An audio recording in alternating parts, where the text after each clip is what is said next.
Today, we're going to split the party, see what characters want to play Star Wars Rebellion, and which ones would rather just sit out.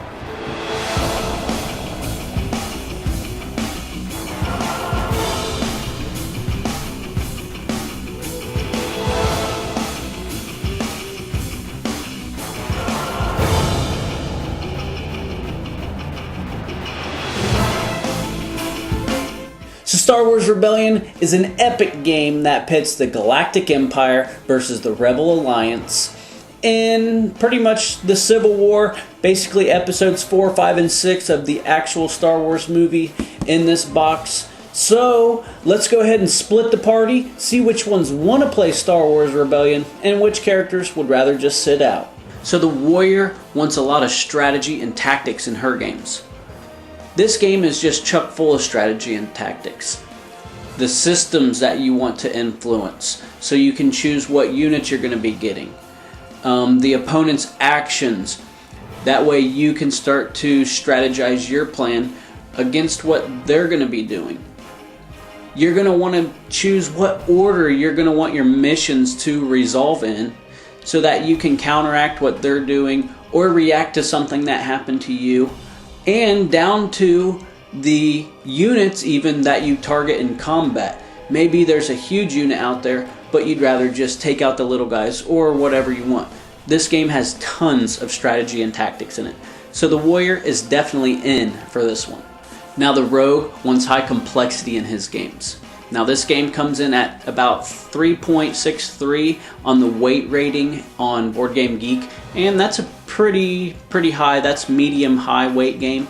So this game is going to be right up his wheelhouse. There's a lot of rules to remember, a lot of little small details that you have to remember, a lot of things that when you take an action it will affect other things. So the complexity on this one is pretty high. So that's why the Rogue wants in on this game. So the Paladin wants player interaction. This game, everything you do is going to interact with the other player somehow.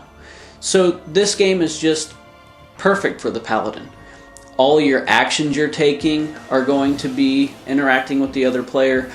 Your missions are going to have you reveal information to the other players. You're always constantly putting somebody in check or countering their move, or when they do their missions, you choose whether to block them or not. Constant player interaction in this one, so the Paladin is also in on this one. Now the Mage wants a lot of skill and intellect for her games. And while this game does take some skill and you'll start to learn patterns for the game and everything, there's a lot of dice rolling for combat. There's a lot of card drawing for what missions and other things that you're going to be drawing. So for this one, the Mage is actually going to be out because there's not a whole lot of perfect information. There's not a clear path to victory. And it's just not quite all skill-based like she would like. Now the Barbarian wants combat and conflict. Now there are quite a few different instances of combat, just pure combat, force on force combat happening in this game, and it happens a lot. But there's also different types of conflict in the game. Sometimes your opponent will go on a mission and you'll choose to block them, and you guys will be rolling dice and seeing who's going to win, and if the winner wins, then they're going to be taking units away from the other player. Constantly happening. So the Barbarian is going to be in on this one. Now the Sorcerer wants a lot of randomness and luck in his games. Now we already talked with the Mage on how there is a little bit of randomness and luck in the game, but it's not chock full of it. There's a lot of systematic decisions that you need to make in this game. There's a lot of deductive reasoning you need to make in this game. So even though it has randomness and luck, there's still also a lot of skill and intellect that goes into it as well, but neither one of them are really high on the list. It's about half and half for each, really. So that's why the Sorcerer is going to sit out on this one as well. Now for the Bard, she wants theme and story, and that's what this game is. It takes Star Wars Episodes 4, 5, and 6 and puts them into a board game. Now, you're going to be doing the actions that happen in the movies, like freezing somebody in carbonite, but it might actually be different than Han Solo. So, even though it's basically those movies in a game, it's going to be totally different than the actual movie, but you're still going to be telling that epic tale throughout the whole game. It's in every quest, every mission that you have in this game that adds flavor from the theme to the game. And every time you get done, you're talking about how you blew up Kashyyyk with the Death Star, or how the Rebel base was hiding on Tatooine the whole time. It's not exactly like the movie, but it's so thematically tied to the movie that this one is a perfect fit for the Bard. So she is 100% in on this one. Now the Cleric wants long game length for his games. He's going to want to sit down for a couple hours and just play an epic game. So this game, the box says 3 to 4 hours, and actually that's a pretty accurate statement, especially for your first time. You're looking at that 4-hour mark. And with a couple experienced players who really know what they're doing, you can get that down to the 2-hour mark, maybe a little more or less. And actually, I've played this game once where it took me and my dad 6 hours to play. Now it was an amazing time, but that was quite a long time to play.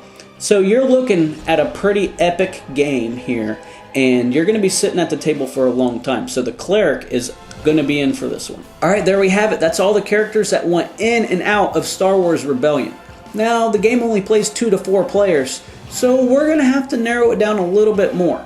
So for a 2-player game of this, which is what I mostly recommend to play this game as, the Warrior is definitely going to be in. She wants high strategy and high tactics in her games. This game is chock full of it from beginning to end, so she's definitely in. And then the Bard is definitely going to be in this. She wants a lot of theme and story in her games, and this game is perfect for theme and story for anybody who loves Star Wars. Even people who aren't that big of a fan, they're still going to get the references and everything in this game.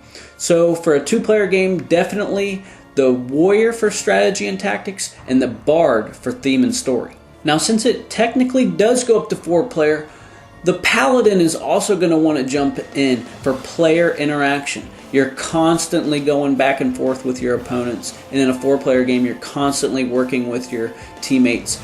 It's always player interaction between blocking for quests and missions, or determining where to go, and revealing information. So the Paladin's definitely going to be in this. And then finally, for a 4-player game, is definitely going to be the Cleric for game length. This game can drag on for a long time, and you know what, for me, that's perfect for this game. It can be anywhere between 2 and 6 hours, so Cleric is definitely in. There you go, we just split the party for Star Wars Rebellion. Now, if any of these characters describe your play preferences, you now know if this game is perfect for you. If it's good for you, check it out on the Dice Tower or any other review site. And maybe if you're like a sorcerer and just want randomness and luck in it, you probably know that you just want to maybe pass on this one. Or if you don't like long games like the Cleric likes, and you don't like that, you know to pass on this one as well. But I'm going to see you guys next time when we split the party for another game. Have fun, everybody.